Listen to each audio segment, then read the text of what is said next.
整个斯诺克的历史上，腰子期满分杆只有100多次，而且每一次呢都会被国际台联记录在案。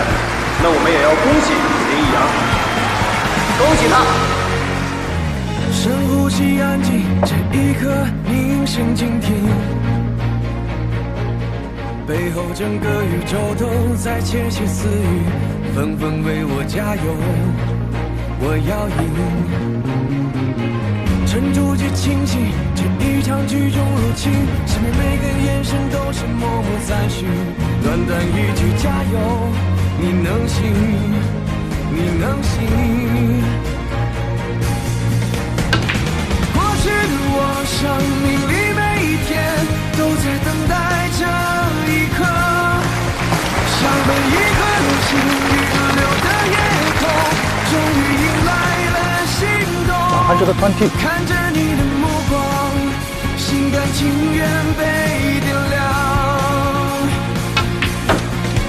未来的我，生命里每一天都会延续这一刻，像被一朵云燃情的天空，终于告别了心中，大漠荒凉去绽放。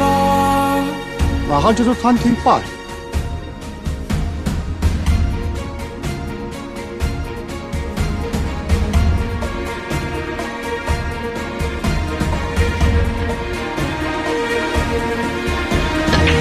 深呼吸，安静，这一刻凝神静听，马上就是29。背后整个宇宙都在窃窃私语，纷纷为我加油，我要赢。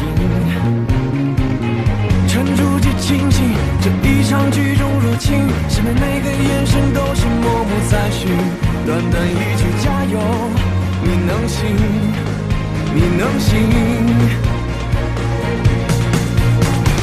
过去的我，生命里每一天都在等待这一刻，像每一颗流星雨流的夜空，终于迎来了心动。看着你的目光，心甘情愿被点亮。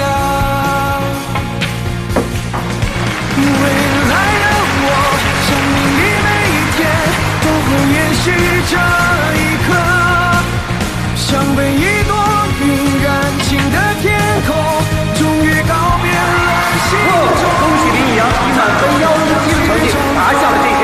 是的，在公开赛正赛的第一天，在自己的国土上，自己的本土球员拿下一杆147，我想这份荣誉呢，不仅是属于林逸阳，也属于中国军团。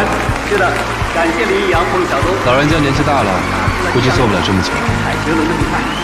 而且大家要知道，在整个斯诺克的历史上，腰子期满分杆只有100多次，而且每一次呢都会被国际台联记录在案。那我们也要恭喜林逸阳，恭喜他！